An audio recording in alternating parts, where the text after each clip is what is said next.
तीसरा जो एग्जाम्पल है प्रकाश के प्रकीर्णन का, वो है खतरे के निशान लाल रंग से बनाना।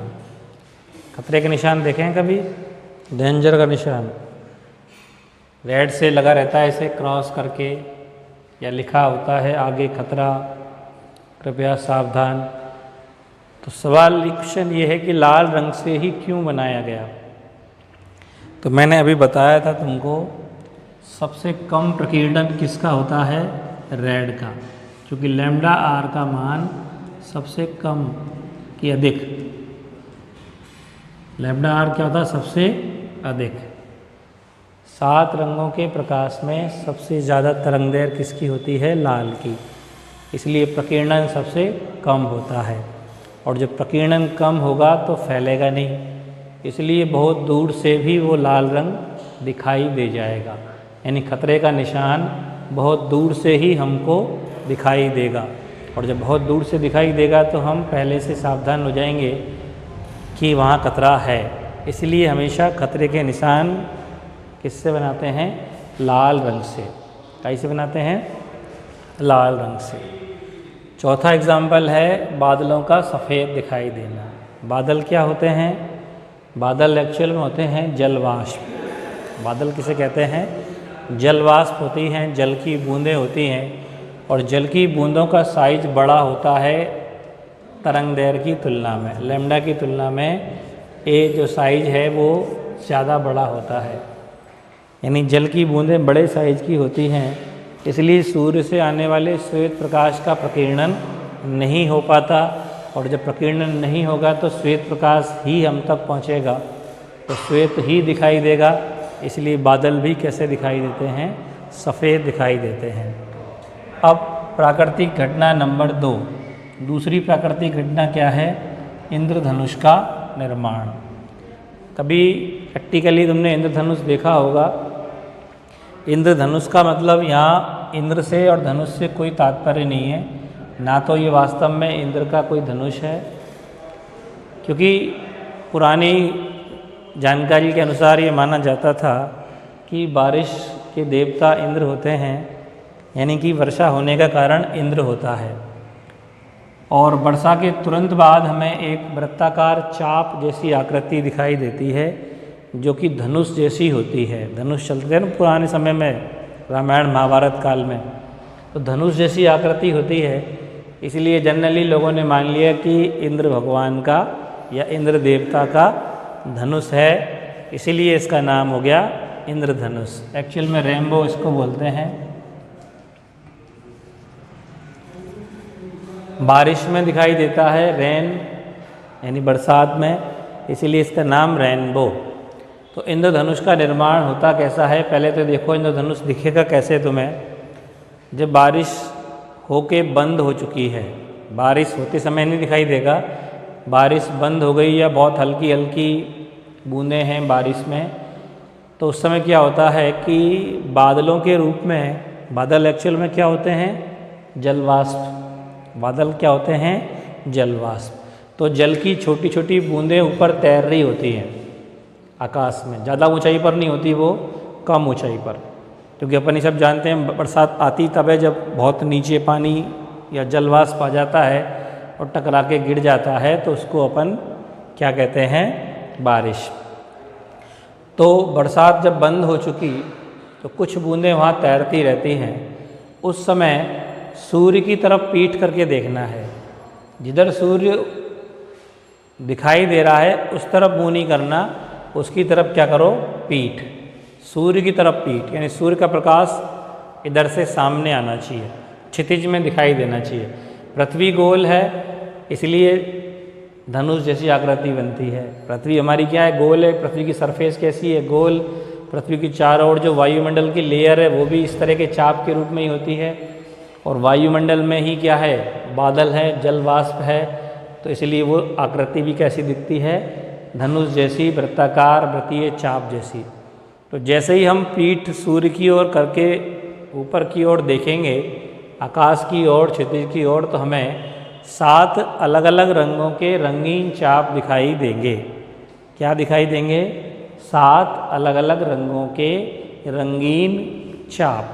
7 रंग वही होंगे जो तुमने प्रिज्म के वर्ण विक्षेपण में देखे हैं, यानी कि बैंगनी, नीला, आसमानी, हरा, पीला, नारंगी और लाल, वही 7 रंग दिखाई देंगे।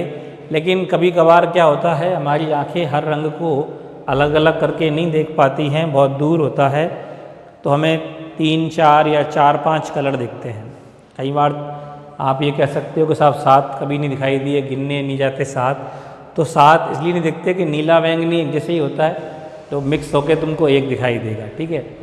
पीला, नारंगी, लाल सेम से होते हैं, तो उनमें से 2 या 1 दिखाई देगा।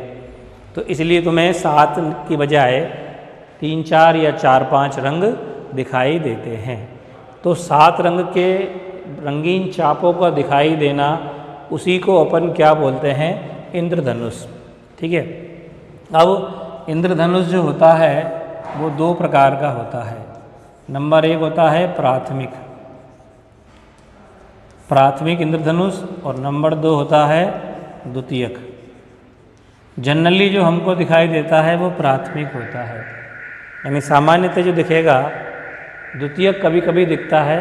प्राथमिक में क्या होते हैं, रंगों का क्रम वही होता है जो प्रिज्म से प्राप्त वर्ण विक्षेपण में था, यानी सबसे नीचे बैंगनी, नीला, आसमानी, हरा, पीला, नारंगी, और सबसे ऊपर कौन सा दिखाई देगा, लाल।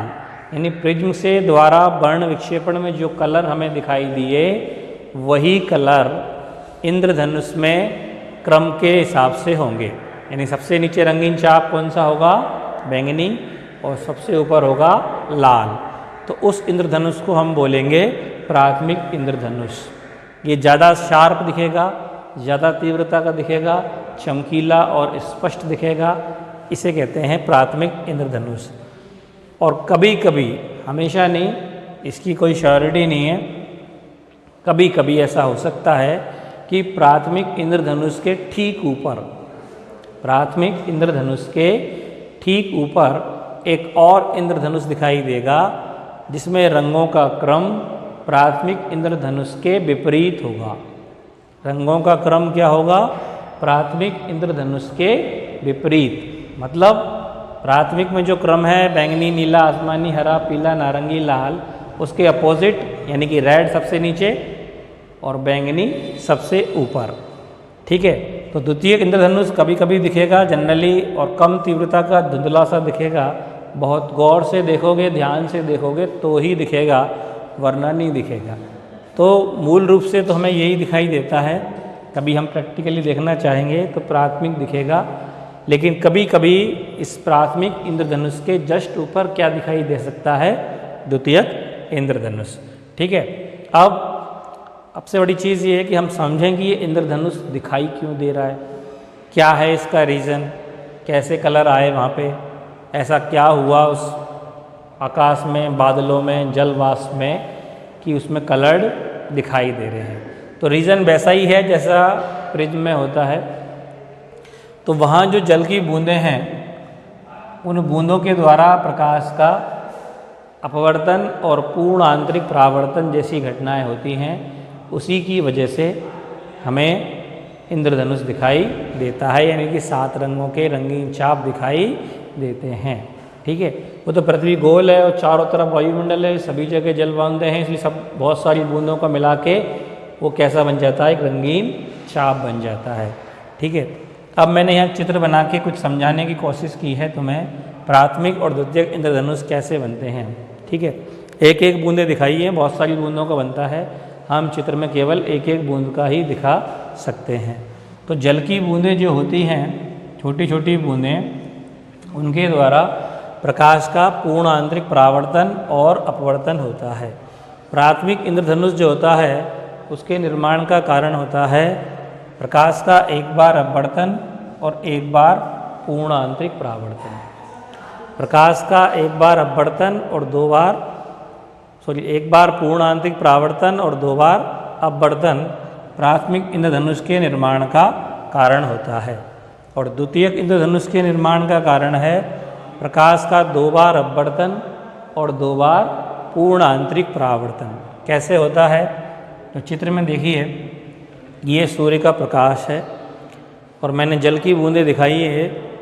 बहुत सारी बूंदें होती हैं, अपन एक एक बूंद के रूप में समझ पा रहे हैं उसको, और केवल सीमांत रंग दिखा रहे हैं, बैंगनी और लाल। बीच के रंग भी होंगे और बीच में बहुत सारी बूंदें होंगी, उन सबका भी होगा इसी तरह से, लेकिन चित्र में हम सबका दिखा नहीं सकते, शो नहीं कर सकते, इसलिए हम केवल सीमांत रंग यानी कि ऊपर का और नीचे के रंगों की जो है उसका दिखाने जा रहे हैं।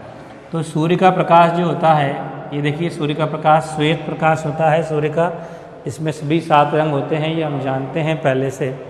अब ये एक जल की बूंद है, ठीक है। अब इसमें जो सूर्य का प्रकाश प्रवेश करेगा, यहाँ देखिए इस बिंदु पर ये आपतित हुआ प्रकाश, और ये इसके साथ आपतन कोण, और जब विरल से सघन में जाएगा, बाहर क्या है विरल हवा, और ये जल की बूंद क्या है जल सघन, विरल से सघन में जब जाएगा तो अभिलंब की ओर झुक जाता है, यानी कि अपवर्तन कोण का मान आपतन कोण से क्या होता है कम हो जाता है, ठीक है।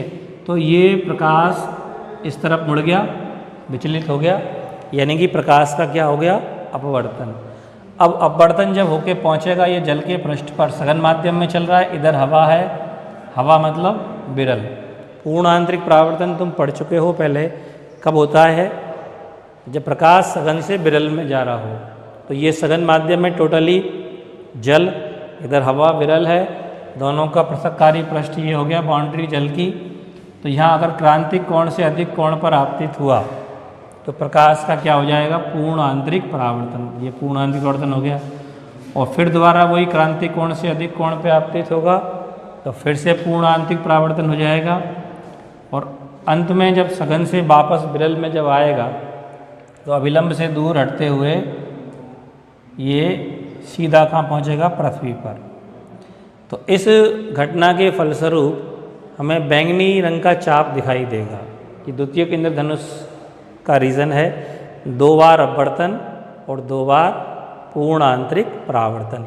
ऐसा ही ये नीचे दिखाया है रेड कलर के लिए, 2 बार ये अपवर्तन हो गया, ये फिर पूर्ण आंतरिक परावर्तन, फिर पूर्ण आंतरिक परावर्तन और फिर अपवर्तन, और पृथ्वी पे पहुंच गया। तो 2 बार पूर्ण आंतरिक परावर्तन और 2 बार अपवर्तन के फलस्वरूप हमें क्या प्राप्त हो गया द्वितीयक इंद्रधनुष, जिसमें रंगों का क्रम क्या है नीचे लाल और सबसे ऊपर क्या है बैंगनी रंग का। ये तो हो गया द्वितीयक इंद्रधनुष की बात। अब इसके ठीक नीचे क्या बनेगा प्राथमिक इंद्रधनुष। तो प्राथमिक इंद्रधनुष के लिए भी मैंने 2 जल की बूंदें यहाँ दिखा रखी हैं चित्र में, ये इसके नीचे बनेगा। तो प्रकाश की एक सूर्य का प्रकाश ये जा रहा है, एक बार इसका अपवर्तन हो गया, ठीक है, अपवर्तन के बाद ये पूर्ण आंतरिक परावर्तन हो गया, ठीक है, और फिर से अपवर्तित होकर पृथ्वी पर पहुंचेगा। तो 2 बार हुआ अपवर्तन और 1 बार हुआ पूर्ण आंतरिक परावर्तन। इसके फलस्वरूप ये रेड कलर का चाप, लाल रंग का चाप हमें दिखाई देता हुआ या बनता हुआ दिखाई देगा। फिर एक और मैंने नीचे इसके दिखाया है, सीमांत रंग दिखाए, बीच वाले मैंने दिखाए नहीं चित्र में क्योंकि सारी बूंदों को अपन बना नहीं सकते। तो ये जो प्रकाश है इसका भी वही 2 बार अपवर्तन 1 बार पूर्ण आंतरिक परावर्तन के द्वारा ये हमें पृथ्वी पर कौन सा चाप दिखाई देगा बैंगनी रंग का। तो इसमें रंगों क्रम होगा बैंगनी से लाल, जैसा कि प्रिज्म में होता है बैंगनी, नीला, आसमानी, हरा, पीला, नारंगी, लाल। तो ये हमारा कौन सा इंद्रधनुष बन गया प्राथमिक इंद्रधनुष। तो इस तरह नीचे प्राथमिक इंद्रधनुष बन गया और ऊपर बन गया द्वितीयक इंद्रधनुष। इस तरह हमें 2 इंद्रधनुष दिखाई देंगे। जनरली केवल प्राथमिक दिखेगा, लेकिन कभी कभी क्या दिखाई दे सकता है द्वितीयक इंद्रधनुष दिखाई देता है। तो ये प्रकाशिक घटनाएं हैं जो अपने को समझनी है।